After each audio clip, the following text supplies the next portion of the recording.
పరమశివుడు ఒక పెద్ద జ్యోతి స్తంభంగా వెలిశాడు వాళ్ళ మధ్యలో. అది కంటితో చూస్తే పై వరకు వెలుగుతోంది, కిందకి చూస్తే భూమి లోపల ఎక్కడుందో తెలియదు. ఒక పెద్ద స్తంభం. ఆ స్తంభం ఏమిటి? ఏదో లోహంతో చేసిన స్తంభం కాదు, అది జ్యోతి స్వరూపం. అందుకే జ్యోతిర్లింగము అన్న మాట వచ్చింది. జ్యోతిర్లింగము అన్న మాటకు అర్థం అక్కడ ఏదో జ్యోతి ఉంటుంది, లేకపోతే దీపం వెలుగుతూ ఉంటుంది అని కాదు దాని అర్థం. జ్యోతిర్లింగము అన్న మాట ఎక్కడ వాడినా మీరేం గుర్తు పెట్టుకోవాలంటే అది జన్మ జన్మాంతరముల నుండి మనని వెంటాడుతున్నటువంటి అజ్ఞానాన్ని, ఇంకా కొన్ని కోట్ల జన్మలెత్తడానికి అవసరమైనంత పాపాన్ని, ఆ పాపము వలన ఏర్పడిన కర్మ బంధములను, దాని వలన కలిగినటువంటి అజ్ఞానాన్ని, మనలోని పశుత్వాన్ని కాల్చివేసి జ్ఞానమిచ్చి మళ్లీ పుట్టవలసినటువంటి అవసరాన్ని తీసివేయగలిగినటువంటి రాశీభూతమైన శక్తి ఎక్కడున్నదో దానికి జ్యోతిర్లింగమని పేరు. ఎందుచేత? జ్యోతి అంటే దీపం. దీపం ఎక్కడుందో అక్కడ చీకటి ఉండదు. చీకటి లేకపోతే ఉన్న వస్తువు ఉన్నట్లుగా కనపడుతుంది.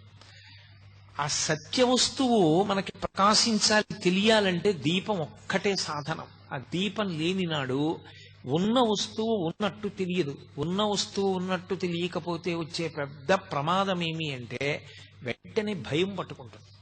అది ఏ వస్తువో తెలియదు కాబట్టి భయం. ఎక్కడికన్నా వెళ్ళాలంటే భయం. అందరికీ చీకటిగా ఉంటే భయం. చీకటి అంటే భయం అండి అంటారు. కారణం ఏంటంటే చీకట్లో ఉన్న వస్తువు తెలియదు. చీకటి పోవాలంటే ఒక దీపం వెలిగితే చాలు, భయం పోతుంది.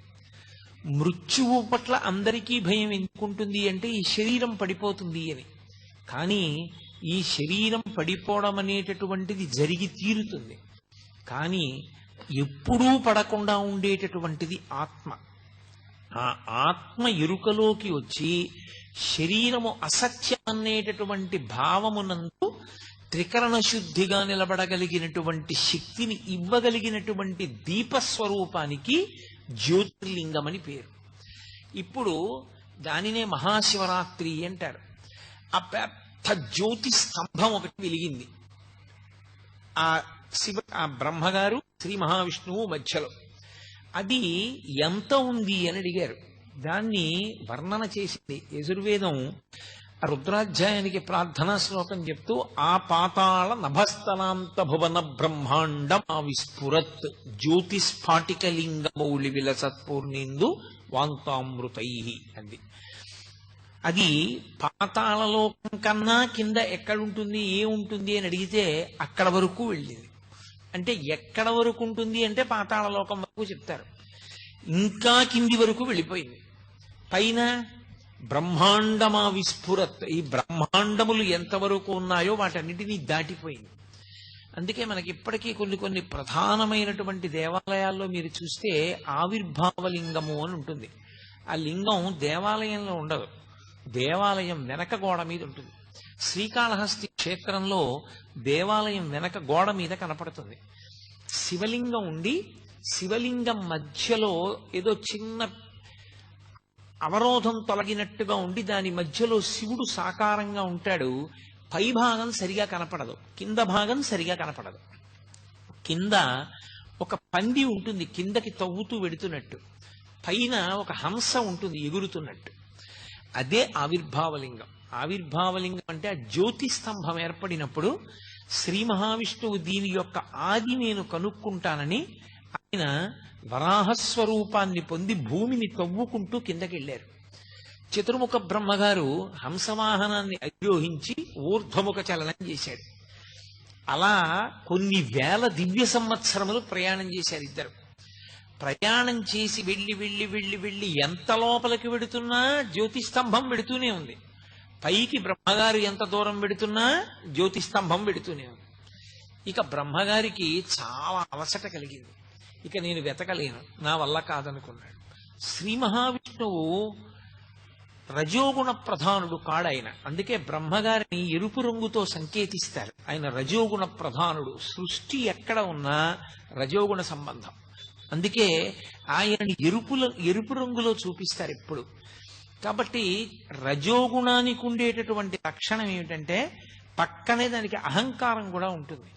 అందుకని తొందరగా బ్రహ్మగారికి అహంకారం కలిగి అది ఎంత దూరం వెళ్ళిపోయిందంటే పైనుంచి పడిపోతోంది ఒక మొగలి పువ్వు. దాన్ని పట్టుకున్నాడు ఆయన. నువ్వు ఎక్కడి నుంచి పడుతున్నావు అని అడిగాడు.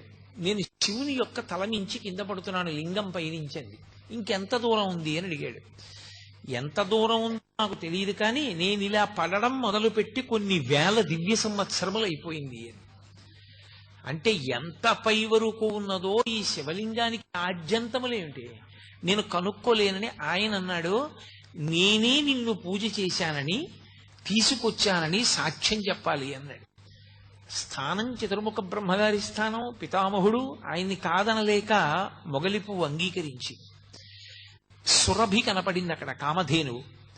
ఆ ఆవుని అడిగాడు సురభిని, నువ్వు సాక్ష్యం చెప్పాలి నేను శివలింగం యొక్క పైభాగాన్ని చూశాను అని. అలాగే చెప్తానది. అవి రెండు వెళ్ళిపోయి బ్రహ్మగారి కిందకు వచ్చేశారు. విష్ణువు పైకొచ్చారు. విష్ణువు ముందు పైకొచ్చి అన్నారు, ఆయన స్థితికారుడు, ఆయన యందు ఎక్కువసేపు మాయ ఆవహించి ఉండే అవకాశం ఉండదు. ఆయన అన్నాడు, నేను చూడలేదు, శివలింగం యొక్క ఆది నాకు కనపడలేదు. ఎంత లోపలికి తవ్వుకుంటూ వెళ్ళినా శివలింగం యొక్క మొదలు ఇంకా కిందకి వెడుతూనే ఉంది, కాబట్టి దాని ఆది నాకు తెలియలేదు, అది ఆద్యంతములు లేని స్వరూపం అన్నాడు. పరబ్రహ్మమునకు ఆద్యంతములు ఎక్కడుంటాయి? ఉండవు. కాబట్టి విష్ణువు ఆ విషయం చెప్పారు. బ్రహ్మగారు అన్నాడు, నేను చూశాను, ఆ పైన ఆది ప్రారంభం ఎక్కడుందో, పైన ఆరంభం అంటే అంతం, దాన్ని నేను చూసి వచ్చానన్నాడు. ఎలా చూశామని ఎలా నమ్మడం అన్నారు. వెంటనే కేతకీ పుష్పాన్ని పిలిచి సురభిని పిలిచి నేను చూశానా లేదా అన్నాడు. ఆయన మీద భయంతో వాళ్ళిద్దరూ అంగీకరించారు. గోవు పృష్ఠభాగంతో అసత్యం, చూడలేదని తోకూపింది, ముఖంతో చూచారని తలోపింది. అందుకే ముఖానికి పూజ లేదు ఆవుకి, పృష్ఠభాగానికే పూజ. కాబట్టి అప్పుడు ఆ సురభి ఈ కేతకీ పుష్పం రెండు సాక్ష్యం చెప్పాయి. కూట సాక్ష్యం అంటే అబద్ధపు సాక్ష్యం చెప్పావు కాబట్టి మొగలి పువ్వు స్త్రీలు అలంకరించుకోవడానికే తప్ప పరమేశ్వరారాధనమునందు ఉపయోగము ఉండదు. అలాగే ఆవు ముఖంతో అబద్ధం చెప్పి పృష్ఠభాగంతో నిజం చెప్పింది కనుక పృష్ఠభాగము లక్ష్మీస్థానమై ముఖస్థానము చేత దానికి పూజ లేదు. చతుర్ముఖ బ్రహ్మగారు శివమాయ విశేషముగా వహించినటువంటి కారణం చేత రజోగుణ సంపర్కంతో అబద్ధపు సాక్ష్యాలు ప్రవేశపెట్టడం వరకు వెళ్ళిపోయారు. కాబట్టి ఆయనకి భూమండలమునందు పూజ లేదు. కానీ పూజ చేయించేటప్పుడు బ్రాహ్మణుడు వచ్చి కూర్చున్న స్థానమునకు బ్రహ్మస్థానం అంటారు. అందుకే నీకు పూజ బాగా తెలిసి ఉన్నా బ్రహ్మస్థానం సరిగా పూజ చేయించకపోయినా దాన్ని తప్పు పట్టకూడదన్నారు. ఎందుకనంటే అది బ్రహ్మస్థానం. ఆ వ్యక్తి అక్కడ కూర్చుని పూజ చేయిస్తే ఆ పూజ పరిపూర్ణమైపోతుంది నీ భక్తి చేత. నువ్వు భక్తిగా చేస్తే ఆ పూజ పూర్తవుతుంది. చేయించని దోషం ఏమైనా ఉంటే ఆయనకి ఎడుతుంది.